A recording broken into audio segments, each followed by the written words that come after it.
नमस्कार दोस्तों, मेरा नाम है दीपक एंड स्वागत है आपका हमारे चैनल मार्केट भक्त में। बात करेंगे इस वीडियो में केमिकल सेक्टर की बहुत ही शानदार कंपनी के बारे में एंड वो है यहाँ पे तात्वा चिंतन फार्मा केमिकल के बारे में। देखो इसके रिजल्ट के बारे में बात करेंगे और भी बहुत जाने इस कंपनी के बारे में जो कि आपको शायद नहीं पता होगा एंड चार्ट को एनालाइज करेंगे और शेयरिंग पढ़े में देखेंगे कि भाई साहब इस स्टॉक में चल क्या रहा है। तो अगर आप हमारे चैनल पे नए हैं तो चैनल को सब्सक्राइब कर ले ऐसे रेगुलर वीडियोस के लिए। वीडियो को लाइक करना मत भूले। तो यार तात्वा चिंतन फार्मा केमिकल, ठीक है। देखो केमिकल मैन्युफैक्चरिंग कंपनी है यहाँ पे, अगर तात्वा यहाँ पे इसका कोड नेम है।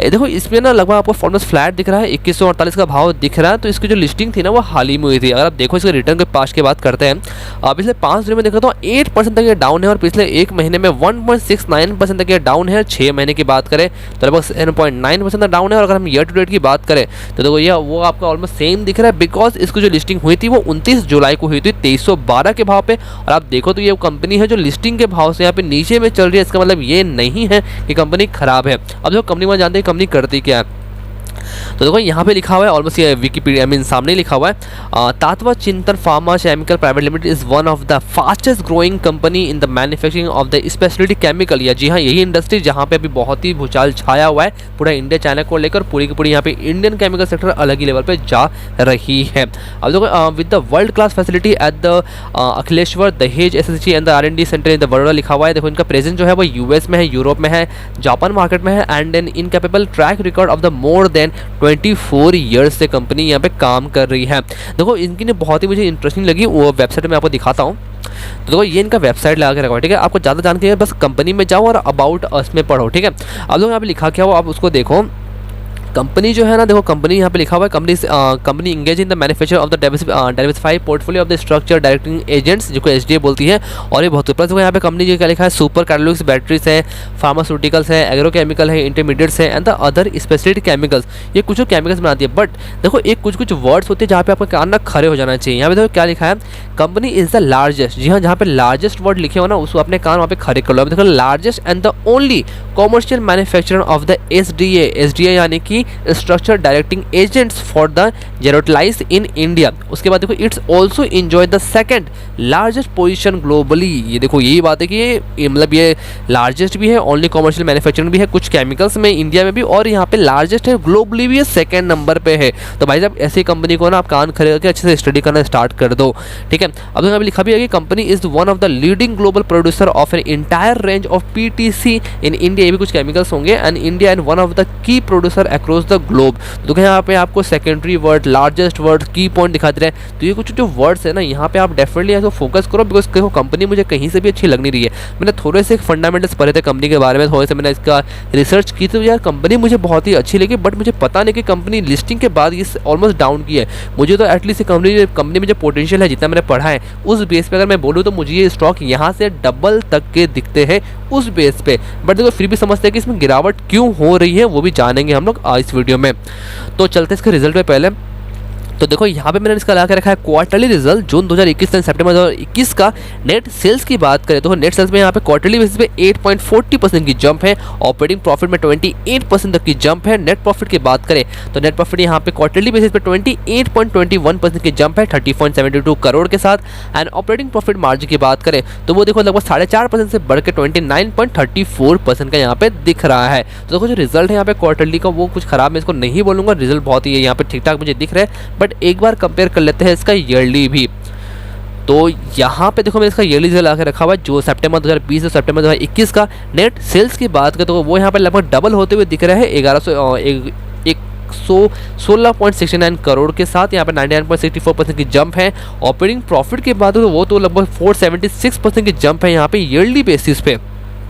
नेट प्रॉफिट की बात हो, नेट प्रॉफिट यहाँ पे बहुत ही खतरनाक आया है। सितंबर 2020 में जहाँ पे कंपनी 2.92 करोड़ का नेट प्रॉफिट अर्न करी थी वो अभी 30.72 करोड़ का इनका नेट प्रॉफिट आया है। लगभग 952% की जंप है यहाँ पे ईयरली बेसिस पे। और ऑपरेटिंग प्रॉफिट मार्जिन की बात करें तो वो भी देखो लगभग 19.18% से यहाँ पे सुधरते हुए दिख रहे। यानी जो रिजल्ट है वो बहुत ही शानदार रिजल्ट यहाँ पे दिख रहे हैं। और डेफिनेटली यहाँ पे कुछ तो की रीजन है कि भाई इतने अच्छे रिजल्ट आने के बावजूद स्टॉक जो है वो डाउन की तरफ है, यानी कि स्टॉक अभी तक भागा नहीं है। तो कंपनी जो है ना, कंपनी एक स्मॉल कैप स्टॉक है, ठीक है, एक स्मॉल कैप है, तो उस अकॉर्डिंग आप प्ले करो।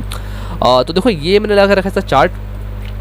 अब देखो इसकी जो यहाँ पे दिख रही है लिस्टिंग पे मैं दिखाता हूँ। ये लगभग लिस्टिंग हुआ था यहाँ पे ऑलमोस्ट 29 जुलाई को 2111 के भाव पे स्टॉक 2500 का यहाँ पे हाई बनाता है। बट देखो उसके बाद फिर गिरावट आती है, यानी कि प्रॉफिट बुकिंग वहाँ पे स्टार्ट होती है। स्टॉक देखो यहाँ पे लोअर लो, यहाँ पे लो बनाया, फिर हाई लो, मैं दिखाता हूँ यहाँ पे देखो ऊपर गया, फिर नीचे, फिर लो, फिर high low, high low, high, फिर लो, फिर देखो ऊपर आता है, बढ़ रहा होता है। बट देखो फिर से में गिरावट आती है, स्टॉक नीचे गिरता है। बट अगर आप नोटिस करो ना तो स्टॉक इस ट्रेड लाइन को हमें सपोर्ट करते हुए चल रहा है। देखो इसी के आसपास इसने ग्रीन कैंडल बनाई और उसी के यहाँ पे लग रहा है कि हाँ यहाँ से एक रिवर्सल होकर हमें एक थोड़ी तेजी देखने को मिलेगी। बट फिर गिरावट आएगी, ऐसे कर देगा तो हो सकता है स्टॉक हमें आगे भी जाता हुआ दिखे। तो देखो एक ट्रेड लाइन को सपोर्ट करते हुए दिख रहा है। बट हाँ ये बहुत ही मैं इसको बहुत ही स्ट्रॉन्ग ट्रेड लाइन नहीं बोलूँगा, बिकॉज देखो ज़्यादा चार्ट्स अवेलेबल नहीं है अभी जितने डेटास अवेलेबल है।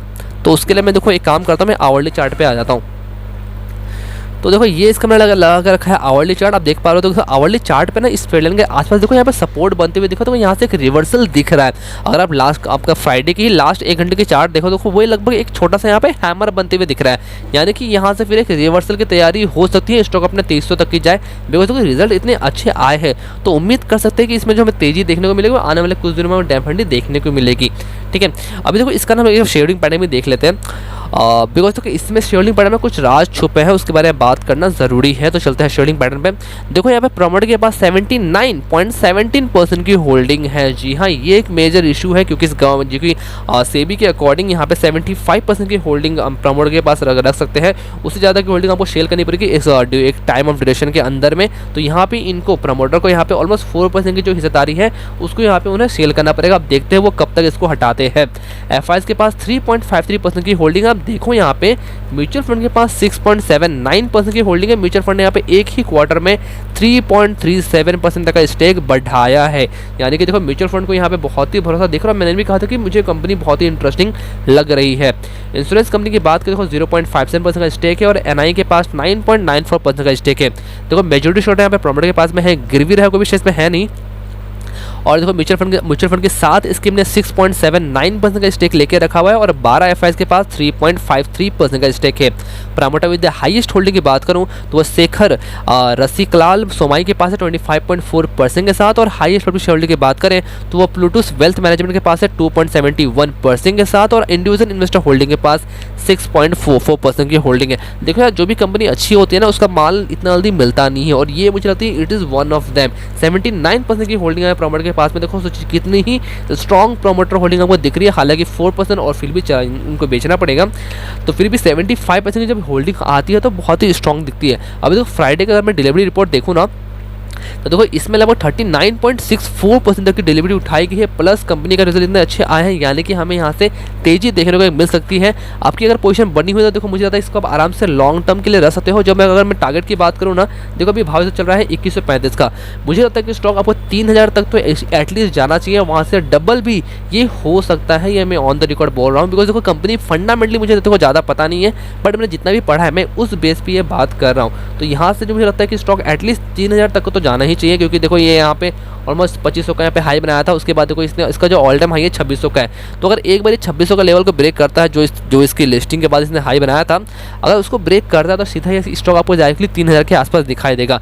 तो पोजीशन बनी है तो इसको आराम से होल्ड करो। स्टॉप लॉस अगर रखना है तो आप स्टॉप लॉस रख सकते हैं। उसका लगभग यहाँ पे जो इसका रिसेंटली लो था 2001 रुपये का इसने लो बनाया था, तब आराम से 2000 रुपये का क्लोजिंग बेसिस पे आप स्टॉप लॉस के साथ इसमें आराम से आप स्टॉप लॉस रख सकते हो। देखो फ्रेश पोजीशन में अगर बात करूँ तो फ्रेश पोजीशन में इसमें आपको थोड़ा सा रिस्क लेना पड़ेगा, बिकॉज देखो मैं ना थोड़ा सा एक बेट लगा रहा हूँ यहाँ पे। उसमें आप देखो क्या कर सकते हैं, रिजल्ट अच्छे आए हैं, सब कुछ अच्छा आया है, म्यूचुअल फंड बढ़ी है, तो उस बेस पे देखो क्या कर सकते हैं। स्टॉप लॉस बहुत ही छोटा है, आप चाहो तो इसमें करंट प्राइस में इसमें आप पोजीशन बना सकते हो। जो स्टॉप लॉस रहेगा वो रहेगा 2000 रुपये का क्लोजिंग बेसिस पे। बट देखो इसमें आप थोड़ा सा वेट करो। अब मैं कहूँगा इसमें वेट करो आप मंडे तक का। मंडे में देखो अगर यहाँ पे एक बुलिश कैंडल बनती हुई दिखती है, हालांकि 2-3-4% की कैंडल अगर बनती हुई दिखती है, अगर उसका हाई ब्रेक होता है तो वहाँ पे फिर आप एक फ्रेश पोजीशन लो, वो एक डबल कंफर्मेशन मिल जाएगी मेरे अकॉर्डिंग। तो वहाँ पे फिर आप एक फ्रेश पोजीशन इनिशिएट कर सकते हो। अगर नहीं आती है यहाँ पे रेड कैंडल बनती है तो अवॉइड करो, wait for the green candle with the very good volume. तो वहां पे पोजीशन बनाओ। स्टॉप लॉस बहुत ही छोटे का 2000 रुपये का क्लोजिंग बेसिस स्टॉप लॉस के साथ वहां पे आप एक फ्रेश पोजीशन बना सकते हो, ऐसा मुझे लगता है। बाकी देखो पैसा आपका जो डिसीजन लोगे